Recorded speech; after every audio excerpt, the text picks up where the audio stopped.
Okay, so I'm working on the sub-reflector support here. That's this fiberglass piece right here that I made to support this aluminum piece. It's called the sub-reflector. This goes on a Vertex 6.1 meter dish, earth station disc.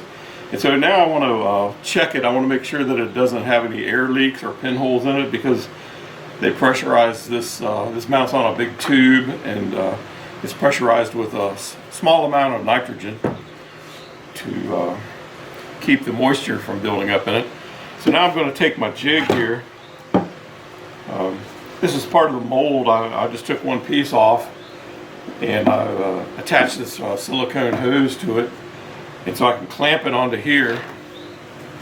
This is the clamp that came with it. This is what holds it on the satellite, and I'm just going to pressurize it with a little bit of air.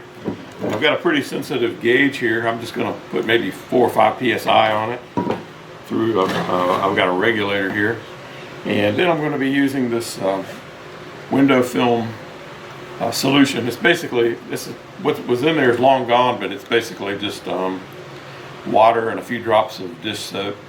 And so what I'm going to be doing is spraying it on here to see if I can find any bubbles. If I find any bubbles, I'll mark it and then reseal it with some resin. Not expecting to find any, but I just want to make sure. And so I'm going to go ahead and just attach the this part of the mold back onto the fiberglass. Kind of a snug fit. And I've got a rope here so I can pull it back off, because it is kind of tight, and I'm afraid it might be hard to get off later. So I'm going to just tighten it down a little. And I'm not really going to concern myself with any leaks up here at this top where it mounts to the tube, because that can be addressed at the time of installation. What I'm interested in is leaks down here where it's bonded to the aluminum, or just in the body of it in general, where that's something I can do something about right now. And it's just clamping onto this wood, so I really wouldn't expect it to have a good seal here.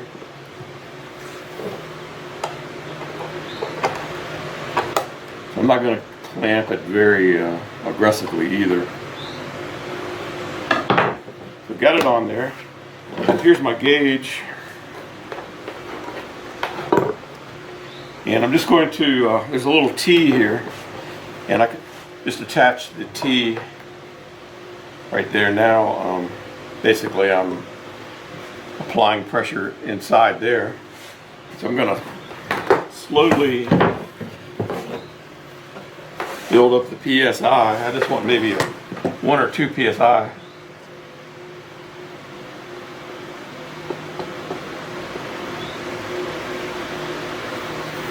There, it's coming off of the gauge now. And you can see just with a few PSI, it was actually pushing this off of the tube. So that tells me it's a pretty good seal right there. But I'm going to have to disconnect it there. I'm going to push it back down and maybe tighten it a little better.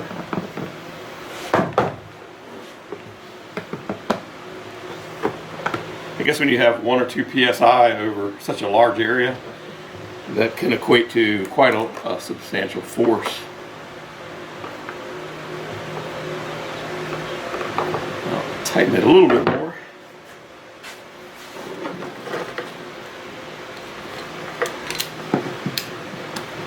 So I'm just doing a leak check. Gonna just apply just a slight amount of pressure here.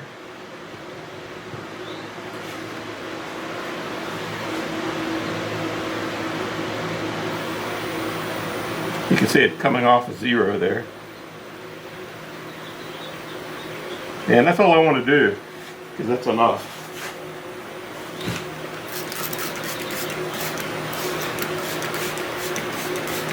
So I'm just going to go through here and see if I see any bubbles. It'll be obvious with using the soapy solution.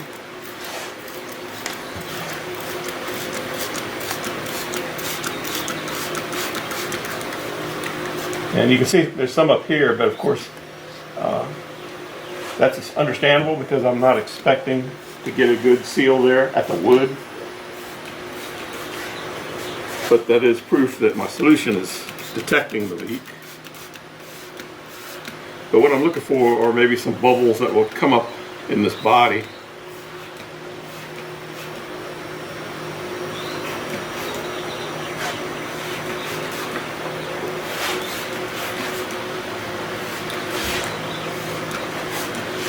And I'm not detecting any, except up here. You can see them forming right up there, which is normal. If I tightened it more, I could probably cause it to seal, but I'm on the wood there, and that's probably not going to get a good seal with open grain plywood.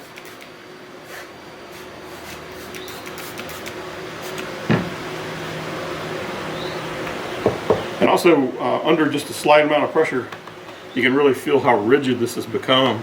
It was already rigid, but once it's got a little pressure, you can really feel that holding its own against it. So there we go. I've proven the assembly is leak-free, and so the next thing to do is install it on the dish. All right, I've pressure tested the support, and it's holding its pressure, so I'm happy with the result. I'm going to go ahead and disconnect my air supply. And there's one final thing to do, and there's a cover that goes on the front here. Let's see if I can get this back off.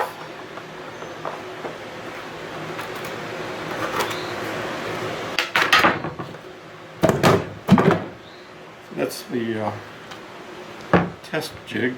So now there's a cover that goes on the back here, and it's held in by 3 metric screws. And this is the cover.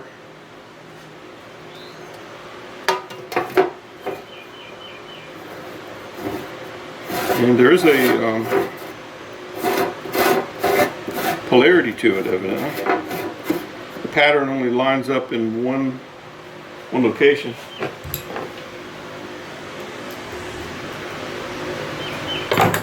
And these are the screws that hold it in place.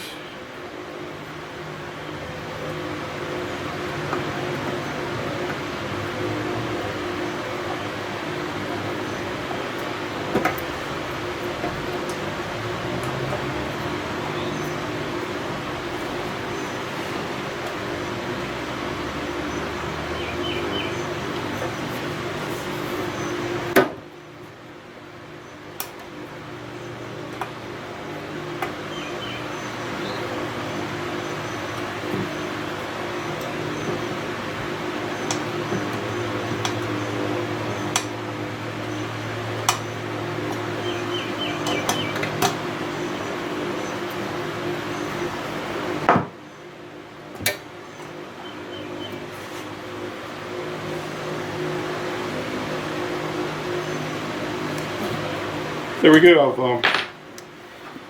It's been finalized now. The device is ready to be installed back on the dish. I'm not sure what this cover does.